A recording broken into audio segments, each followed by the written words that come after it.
اس لیے جب کوئی شخص تہجد کے وقت قرآن کی کوئی صورت محبت اور یقین کے ساتھ پڑھتا ہے تو اس کا اصل فائدہ یہ ہوتا ہے کہ اس کے دل میں امید زندہ ہو جاتی ہے۔ وہ سمجھنے لگتا ہے کہ میرا رب ہر چیز پر قادر ہے، وہ میری خاموش دعاؤں کو بھی جانتا ہے اور میرے دل کے رازوں سے بھی واقف ہے۔ یہ یقین انسان کو اندر سے مضبوط بنا دیتا ہے۔ بعض اوقات مسئلہ فوراً حل نہیں ہوتا، لیکن اللہ تعالیٰ بندے کو اتنا صبر، حوصلہ اور سکون عطا فرما دیتا ہے کہ وہ مشکل حالات کا سامنا آسانی سے کرنے لگتا ہے۔ محترم عزیزو، آج کے دور میں لوگوں کے پاس دنیا کی بہت سی سہولتیں موجود ہیں، لیکن دل کا سکون کم ہوتا جا رہا ہے۔ اس کی ایک بڑی وجہ یہ ہے کہ ہم نے دنیا کی رنگینیوں کو ہی سب کچھ تصور کر لیا ہے۔ ہم دنیا کے کاموں کے لیے تو وقت نکال لیتے ہیں، لیکن اپنے خالق کے ساتھ چند لمحے گزارنے میں کوتاہی کرتے ہیں۔ تہجد دراصل اسی تعلق کو دوبارہ مضبوط کرنے کا ایک بہترین ذریعہ ہے۔ جب بندہ رات کے وقت اللہ تعالیٰ کے سامنے جھکتا ہے تو اس کے دل کی سختی نرم ہونے لگتی ہے، آنکھوں سے آنسو جاری ہوتے ہیں اور روح کو ایک عجیب قسم کا سکون حاصل ہوتا ہے جسے الفاظ میں بیان کرنا آسان نہیں۔ اسی لیے بزرگان دین ہمیشہ اس بات کی نصیحت کرتے رہے ہیں کہ اگر زندگی میں حقیقی خوشی، اطمینان اور برکت چاہتے ہو تو رات کے کچھ لمحات اپنے رب کے لیے مخصوص کر لو۔ یہی وہ لمحات ہیں جو انسان کو دنیا اور آخرت دونوں میں کامیابی کے راستے پر گامزن کر سکتے ہیں۔ اللہ تعالیٰ ہمیں بھی قرآن سے محبت، تہجد کی پابندی اور اخلاص کے ساتھ دعا کرنے کی توفیق عطا فرمائے، آمین۔ محترم عزیزو، جب ایک مومن تہجد کے وقت اپنے رب کے حضور کھڑا ہوتا ہے تو وہ صرف الفاظ ادا نہیں کرتا بلکہ اپنے دل کی کیفیت بھی اللہ تعالیٰ کے سامنے پیش کرتا ہے۔ یہی وجہ ہے کہ اہل ایمان ہمیشہ رات کی عبادت کو اپنی روحانی زندگی کا سرمایہ سمجھتے رہے ہیں۔ دن کے اوقات میں انسان مختلف ذمہ داریوں میں مصروف رہتا ہے، لیکن رات کے آخری پہر کی عبادت اسے اپنے خالق کے ساتھ ایک ایسا تعلق عطا کرتی ہے جو اس کے ایمان کو تازگی بخشتا ہے۔ اس وقت نہ کوئی دنیاوی شور ہوتا ہے اور نہ ہی لوگوں کی توجہ حاصل کرنے کی خواہش، بلکہ بندہ اور اس کا رب آمنے سامنے ہوتے ہیں۔ بعض اوقات انسان اپنی زندگی میں ایسی مشکلات کا سامنا کرتا ہے جن کا حل اسے کہیں نظر نہیں آتا۔ وہ ہر دروازہ کھٹکھٹا لیتا ہے، ہر تدبیر آزما لیتا ہے، مگر قرآن مجید انسان کو یہ سبق دیتا ہے کہ مایوسی مومن کا راستہ نہیں، اللہ تعالیٰ کی رحمت ہر چیز سے وسیع ہے اور وہ اپنے بندوں کے لیے وہاں سے راستے پیدا فرما دیتا ہے جہاں سے انہیں گمان بھی نہیں ہوتا۔ یہی یقین ایک مومن کی سب سے بڑی طاقت ہے، اور جب بندہ رات کے اس وقت قرآن پاک کی اس بابرکت صورت کی تلاوت کر لیتا ہے کہ جو صورت عرش کو ہلا دیتی ہے، تو اللہ تعالیٰ اس بابرکت وقت کے ذریعے اس انسان کے دل کو دنیا کی فکروں سے آزاد کر دیتا ہے اور اسے کسی کی منت سماجت کرنے کی ضرورت نہیں پڑتی۔ تہجد کا وقت ہی دراصل خود کو اللہ تعالیٰ کے سپرد کرنے کا وقت ہے۔ جب بندہ خشوع و خضوع کے ساتھ قرآن پاک کی تلاوت کرتا ہے تو اس کے دل پر اللہ کے کلام کا اثر ہونے لگتا ہے۔ قرآن پاک کی آیات اسے یاد دلاتی ہیں کہ دنیا کی زندگی عارضی ہے، اصل کامیابی اللہ تعالیٰ کی رضا حاصل کرنے میں ہے اور ہر مشکل کے بعد آسانی ضرور آتی ہے۔ یہ پیغام انسان کے اندر نئی امید پیدا کرتا ہے اور اسے ہمت دیتا ہے کہ وہ صبر اور استقامت کے ساتھ اپنی زندگی کا سفر جاری رکھے۔ تاریخ میں ایسے بے شمار واقعات ملتے ہیں جن میں لوگوں نے اللہ تعالیٰ پر مکمل بھروسہ کیا اور پھر اس کی مدد کو اپنی زندگی میں واضح طور پر محسوس کیا۔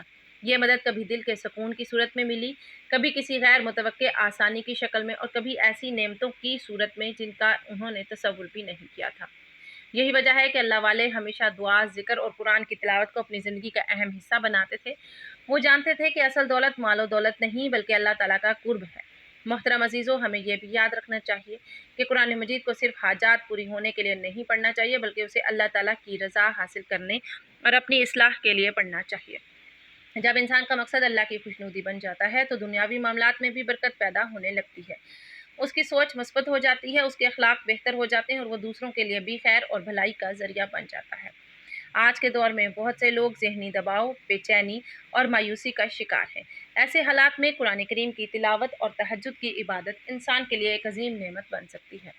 جب بندہ رات کے سکون میں اللہ کا نام لیتا ہے اور اس کے کلام کو پڑھتا ہے تو اس کے دل سے خوف اور اضطراب کم ہونے لگتا ہے۔ اسے محسوس ہوتا ہے کہ وہ اکیلا نہیں بلکہ ایک ایسی ذات اس کے ساتھ ہے جو ہر چیز پر قادر ہے، جو اس کی دعاؤں کو سنتی ہے اور جو اپنے بندوں سے 70 ماؤں سے زیادہ محبت کرتی ہے۔ اسی یقین اور امید کے ساتھ ہمیں قرآن پاک کی طرف رجوع کرنا چاہیے، کیونکہ یہی وہ کتاب ہے جو اندھیروں میں روشنی، مایوسی میں امید اور پریشانی میں سکون عطا کرتی ہے۔ اللہ تعالیٰ ہمیں قرآن کو سمجھنے، اس پر عمل کرنے اور اپنی زندگی کو اس کی تعلیمات کے مطابق ڈھالنے کی توفیق عطا فرمائے، آمین۔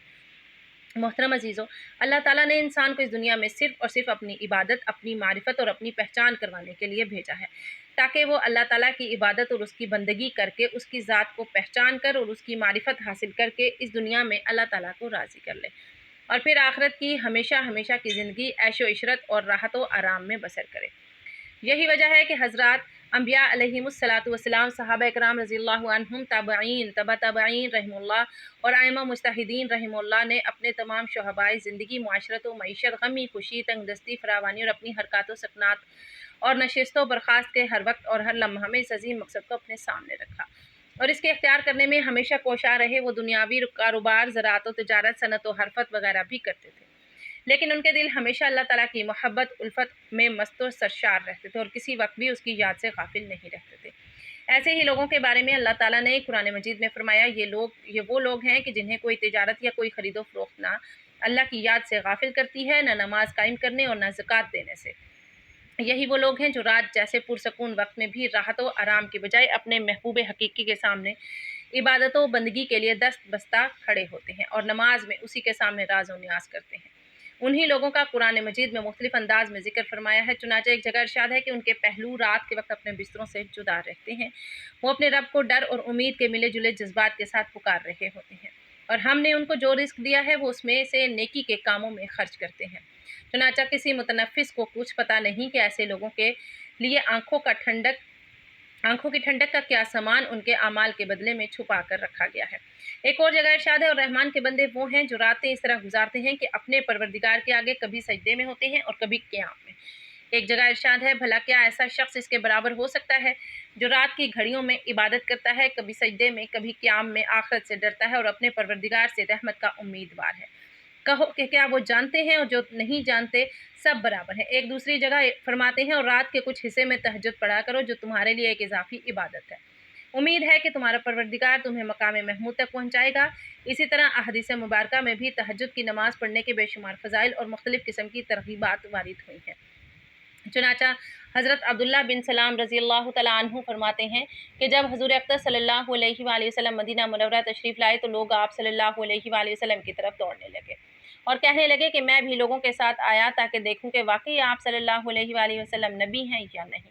میں نے آپ صلی اللہ علیہ وآلہ وسلم کا چہرہ مبارک دیکھ کر کہا، یہ چہرہ جھوٹے شخص کا نہیں ہو سکتا۔ وہاں پہنچ کر جو سب سے پہلا ارشاد حضور صلی اللہ علیہ وآلہ وسلم کی زبان سے سنا وہ یہ تھا کہ لوگوں آپس میں سلام کا رواج ڈالو اور غرباء کو کھانا کھلاؤ اور صلہ رحمی کرو، رات کے وقت جب سب لوگ سوتے ہوں تہجد کی نماز پڑھا کرو تو سلامتی کے ساتھ جنت میں داخل ہو جاؤ گے۔ حضرت علی رضی اللہ تعالیٰ عنہ سے مروی ہے کہ حضور اقدس صلی اللہ علیہ وآلہ وسلم نے ارشاد فرمایا کہ جنت میں ایسے بالا خانے ہیں جو آبگینوں کے بنے ہوئے معلوم ہوتے ہیں، ان کے اندر کی سب چیزیں باہر سے نظر آتی ہیں۔ صحابہ کرام رضی اللہ تعالیٰ عنہم نے عرض کیا، یا رسول اللہ یہ کن لوگوں کے لیے ہیں؟ تو حضور صلی اللہ علیہ وآلہ وسلم نے فرمایا، جو اچھی طرح سے بات کریں اور غرباء کو کھانا کھلائیں اور ہمیشہ روزے رکھیں اور ایسے وقت میں رات کو تہجد پڑھیں جبکہ لوگ سو رہے ہوں۔ حضرت بلال حبشی رضی اللہ تعالیٰ عنہ سے روایت ہے کہ رسول اللہ صلی اللہ علیہ وآلہ وسلم نے ارشاد فرمایا کہ تم رات کے جاگنے کو لازم پکڑو کیونکہ یہ تم سے پہلے صالحین اور نیک لوگوں کا طریقہ ہے، اور رات کا قیام اللہ تعالیٰ کی طرف تقرب کا ذریعہ ہے اور گناہوں کے لیے کفارہ ہے اور گناہوں سے روکنے اور حسد سے دور کرنے والی چیز ہے۔ حضرت ابو سعید خدری رضی اللہ تعالیٰ عنہ سے روایت ہے کہ نبی کریم صلی اللہ علیہ وآلہ وسلم نے ارشاد فرمایا کہ 3 قسم کے آدمیوں سے حق تعالیٰ شانہ بہت خوش ہوتے ہیں، ایک اس آدمی سے جو رات کو تہجد کی نماز کے لیے کھڑا ہو، دوسرے اس قوم سے جو نماز میں صف بندی کرے، اور تیسرے اس قوم سے جو جہاد میں صف بنائے تاکہ کفار سے مقابلہ کرے۔ توبہ کا بہترین وقت اللہ کے حضور میں اپنے گناہوں سے مغفرت طلب کرنے کا بہترین وقت تہجد کا ہے۔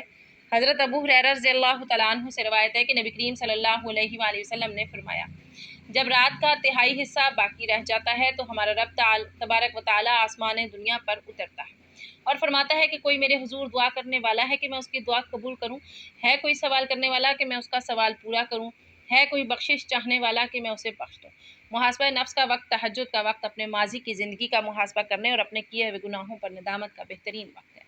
اس وقت انسان کی یادداشت کی صلاحیت اپنے عروج پر ہوتی ہے، رات کی آخری گھڑی ہے تو دعا کے دوران اپنی ماضی کی کوتاہیوں کو رات کی خاموشی میں بآسانی یاد کر سکتا ہے، ان پر ندامت کے آنسو بہا کر اللہ کے حضور گڑ گڑا کر معافی مانگ سکتا ہے، آئندہ کے لیے اپنے گناہوں سے صدقے دل سے توبہ کر سکتا ہے۔ اسی قسم کے لوگوں کے متعلق اللہ تعالیٰ ارشاد فرماتا ہے، الذین یقولون ربنا آمنا فاغفر لنا وقنا عذاب النار الصابرین والصادقین والقانتین والمنافقین والمستغفرین بالاسحار۔ یہ وہ لوگ ہیں جو کہتے ہیں اے ہمارے رب ہم یقیناً ایمان لے آئے ہیں سو ہمارے گناہ معاف فرما دے اور ہمیں دوزخ کے عذاب سے بچا لے۔ یہ لوگ صبر کرنے والے ہیں اور قول و عمل میں سچائی والے ہیں اور ادب و اطاعت میں جھکنے والے ہیں اور اللہ کی راہ میں خرچ کرنے والے ہیں اور رات کے پچھلے پہر اٹھ کر اللہ سے معافی مانگنے والے ہیں۔ تو محترم عزیزوں، وقت کی نزاکت کو مد نظر رکھتے ہوئے چلتے ہیں عمل کی جانب اور آپ کو بتاتے ہیں کہ آپ نے تہجد کے وقت عرش کو ہلا دینے والی سورت کو کتنی تعداد اور کس ترتیب میں پڑھنا ہے کہ جس کے پڑھنے سے انسان کو کسی کی منت سماجت نہیں کرنی پڑتی، اس کا ہر کام خود بخود سنور جاتا ہے۔ تو آپ نے سب سے پہلے نماز تہجد ادا کر لینی ہے اور پھر اس کے بعد آپ نے حضور پاک صلی اللہ علیہ وآلہ وسلم کی ذات اقدس پر درود پاک کا نذرانہ پیش کرنا ہے۔ درود پاک آپ کوئی سا بھی پڑھ سکتے ہیں، ثواب کی نیت سے میرے ساتھ بھی درود پاک پڑھ لیں۔ اللہم صلی علی محمد وعلی آل محمد کما صلیت علی ابراہیم وعلی آل ابراہیم انک حمید مجید۔ اللہم بارک علی محمد وعلی آل محمد کما بارکت علی ابراہیم وعلی آل ابراہیم انک حمید مجید۔ درود پاک پڑھنے کے بعد آپ نے سبحان اللہ و بحمدہ سبحان اللہ العظیم کی ایک تسبیح پڑھ لینی ہے۔ یہ ایک تسبیح پڑھنے کے بعد آپ نے ہاتھوں کی انگلیوں پر یا تسبیح کے دانوں پر گن کر 21 مرتبہ سورۃ الاخلاص کی تلاوت کر لینی ہے۔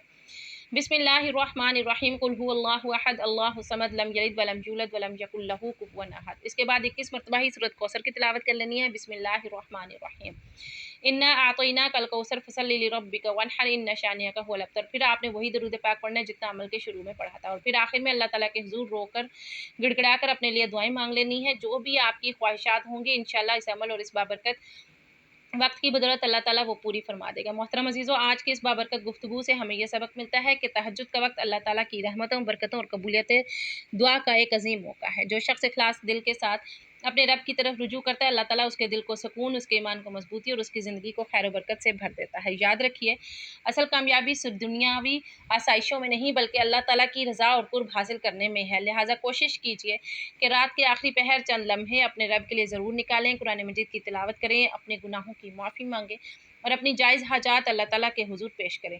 یقیناً وہی ذات دلوں کے حال جاننے والی، دعاؤں کو سننے والی اور بندوں پر بے حد مہربان ہے۔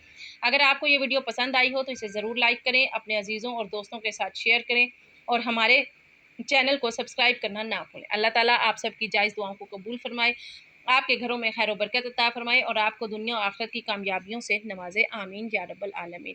محترم عزیزوں، گزارش ہے کہ اللہ تعالیٰ کے 99 ناموں میں سے کسی ایک نام الرحمن کا ورد کثرت سے جاری رکھیں۔